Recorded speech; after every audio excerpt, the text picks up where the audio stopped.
ಜೊತೆಗೆ ನಕಲಿ passport, Aadhaar card ಮಾಡಿಸ್ಕೊಂಡು ಇಲ್ಲಿ ವಾಸ ಇರ್ತಾರೆ. ಎಲ್ಲ ದಾಖಲೆಗಳನ್ನು ಕೂಡ ಇವರು ರೆಡಿ ಮಾಡ್ಕೊಂಡಿರ್ತಾರೆ. ಶಂಕರ್ ಶರ್ಮಾ ಅನ್ನೋರು ಮನೆ ಖಾಲಿ ಪ್ರಯತ್ನದಲ್ಲಿದ್ರು. ವಿಚಾರಣೆ ವೇಳೆ ಕಳೆದ 6 ವರ್ಷಗಳಿಂದ ವಾಸ ಅಂತ ಮಾಹಿತಿ ಇದೆ. ಶಂಕರ್ ಶರ್ಮಾ ಪತ್ನಿ ಆಶಾ, ಮಾವ ರಾಂಬಾಬು ಶರ್ಮಾ, ಅತ್ತೆ ರಾಣಿ ಹೆಸರಲ್ಲಿ ನಕಲಿ ಪಾಸ್ಪೋರ್ಟ್ ಇದೆ. ಆಧಾರ್ ಕಾರ್ಡ್ ಅನ್ನು ಸೃಷ್ಟಿ ಮಾಡಲಾಗಿದೆ. ಹಿಂದೂಗಳ ಮನೆಯ ಗೋಡೆ ಮೇಲೆ ಹೆಸರನ್ನ ಬರೆಯಲಾಗಿತ್ತು. ಮೆಹದಿ ಫೌಂಡೇಶನ್ ಇಂಟರ್ನ್ಯಾಷನಲ್ ಅಂತ ಹೆಸರನ್ನ ಬರೆಯಲಾಗಿರುತ್ತೆ.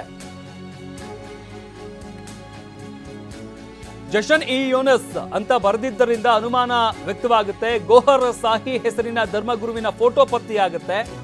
ವಿಚಾರಣೆ ವೇಳೆ ಪಾಕ್ ಹಾಗೆ ಬಾಂಗ್ಲಾ ಪ್ರಜೆಗಳು ಅಂತ ಮಾಹಿತಿ ಗೊತ್ತಾಗುತ್ತೆ. ಅಂದ್ರೆ ಅನುಮಾನದ ಮೇಲೆ ವಿಚಾರಣೆ ಮಾಡಿದಂತಹ ಸಂದರ್ಭದಲ್ಲಿ ಇವರು ಬಾಂಗ್ಲಾ ಹಾಗೆ ಪಾಕ್ ಪ್ರಜೆಗಳು ಅನ್ನೋದು ಗೊತ್ತಾಗುತ್ತೆ. ಇದರ ಜೊತೆಗೆ ತಮ್ಮ ಹೆಸರುಗಳನ್ನ ಬದಲಾವಣೆ ಮಾಡಿಕೊಂಡಿದ್ದಾರೆ. ಅದಕ್ಕೆ ತಕ್ಕಂತೆ ನಕಲಿ ದಾಖಲೆಗಳನ್ನ ಕೂಡ ಸೃಷ್ಟಿಸಿದ್ದಾರೆ. ನಕಲಿ ಆಧಾರ್ ಕಾರ್ಡ್, ನಕಲಿ ಪಾಸ್ಪೋರ್ಟ್ ಇದೆಲ್ಲವನ್ನು ಕೂಡ ಅವರು ಸೃಷ್ಟಿಸಿಕೊಂಡಿದ್ದಾರೆ. ಅದರಿಂದಾಗಿ ಮತ್ತಷ್ಟು ಅನುಮಾನ ಹೆಚ್ಚಾಗ್ತಾ ಇದೆ. ಸದ್ಯಕ್ಕೆ ಪೊಲೀಸರು ಇವರನ್ನ ವಶಕ್ಕೆ ಪಡೆದಿದ್ದಾರೆ. ಪ್ರಾಥಮಿಕವಾಗಿ ವೈದ್ಯಕೀಯ ಪರೀಕ್ಷೆಯನ್ನು ನಡೆಸಲಾಗುತ್ತೆ. ನಂತರ ಹೆಚ್ಚಿನ ತನಿಖೆಯನ್ನು ನಡೆಸಲಾಗುತ್ತೆ. ಇವರು ಯಾರು, ಯಾವ ಕಾರಣದಿಂದಾಗಿ ಇಲ್ಲಿದ್ರು, ಇವರ ಉದ್ದೇಶ ಏನು, ಏನು ಕೆಲಸ ಮಾಡ್ಕೊಂಡಿದ್ರು, ಇದೆಲ್ಲದರ ಬಗ್ಗೆ ತನಿಖೆಯನ್ನು ನಡೆಸಲಾಗುತ್ತೆ. ಈ ಬಗ್ಗೆ ಮತ್ತಷ್ಟು ಮಾಹಿತಿ ನೀಡ್ತಾರೆ ನಮ್ಮ ಪ್ರತಿನಿಧಿ ಪ್ರದೀಪ. ಈ ಒಂದು ಘಟನೆ ಏನಿದೆ ಸಾಕಷ್ಟು ಅನುಮಾನವನ್ನು ಹುಟ್ಟು ಹಾಕ್ತಾ ಇರುವಂತಹ ವಿಚಾರ.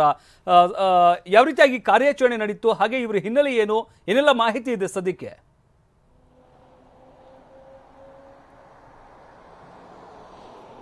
ಶಮಂತ್, 2 ದಿನದ ಹಿಂದಷ್ಟೇ ಜಿಗಣಿಯಲ್ಲಿ ಉಲ್ಫಾ ಸಂಘಟನೆಯ ಒಬ್ಬ ಉಗ್ರನನ್ನ ಪೊಲೀಸರು ಬಂಧನ ಮಾಡಿದ್ದು. ಅದಾದ ಬೆನ್ನಲ್ಲೇ ಈಗ ಮತ್ತೆ 4 ವಿದೇಶಿ ಪ್ರಜೆಗಳನ್ನ, ಅಂದ್ರೆ ಇಲ್ಲಿ ಅಕ್ರಮವಾಗಿ ಬಂದು ನೆಲೆಸಿದಂತಹ 4 ವಿದೇಶಿ ಪ್ರಜೆಗಳನ್ನ ಜಿಗಣಿ ಪೊಲೀಸರು ಬಂಧಿಸಿರುವಂತದ್ದು. ಈ ಒಂದು ಬಂಧನದ ಹಿನ್ನೆಲೆಯನ್ನು ನೋಡೋದಾದ ಹೇಳಿದ್ರೆ, ಈ ಒಂದು ಚೆನ್ನೈನಲ್ಲಿ ಪಾಸ್ಪೋರ್ಟ್ ಸಂಬಂಧಪಟ್ಟಂತೆ 2 ಅರೆಸ್ಟ್ ಆಗಿರ್ತಾರೆ ಪಾಕಿಸ್ತಾನದ ಪ್ರಜೆಗಳು. ಅವರನ್ನ ವಿಚಾರಣೆ ಮಾಡಿದಾಗ ನನ್ನ ಜೊತೆ ಇನ್ನೂ ಸಹ 4 ಬೆಂಗಳೂರಿನ ಸಮೀಪದ ಜಿಗಣಿಯಲ್ಲಿ ವಾಸವಿದ್ರು ಅಂತ ಆತ ಮಾಹಿತಿಯನ್ನ ಕೊಡ್ತಾನೆ.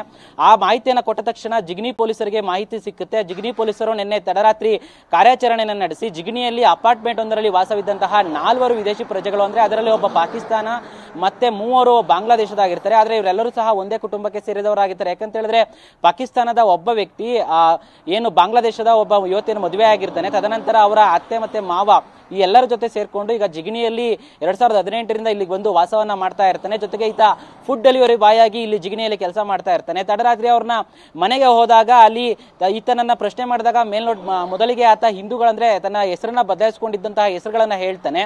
ಆಧಾರ್ ಕಾರ್ಡ್ ಯಾವ ಹೆಸರಲ್ಲಿ ಆತ ಮಾಡಿಸ್ಕೊಂಡಿರ್ತಾನೆ ಎಲ್ಲಾ ಹೆಸರನ್ನು ಸಹ ಹೇಳ್ತಾನೆ 4ರದ್ದು.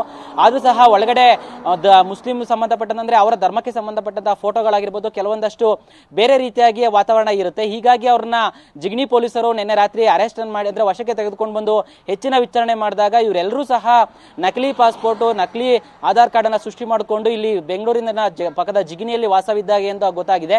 ಸದ್ಯಕ್ಕೆ ಇವ್ರನ್ನ ಈಗ 4 ಜನರನ್ನು ಸಹ ಜಿಗಣಿಯಿಂದ ಆನೇಕಲ್ಗೆ ಮೆಡಿಕಲ್ ಚೆಕಪ್ಗೆ ಕರ್ಕೊಂಡು ಹೋಗ್ತಾ ಇರೋದು. ಅಂದ್ರೆ ಆ ಮುಂದಿನ ಏನು ಕಾನೂನಿನ ಪ್ರಕ್ರಿಯೆಗಳೇನಿರುತ್ತೆ, ಹೀಗಾಗಿ ಅವ್ರನ್ನ 4 ಜನರನ್ನು ಸಹ ಆನೇಕಲ್ಗೆ ಕರ್ಕೊಂಡು ಹೋಗ್ತಾ ಇರುವಂತದ್ದು.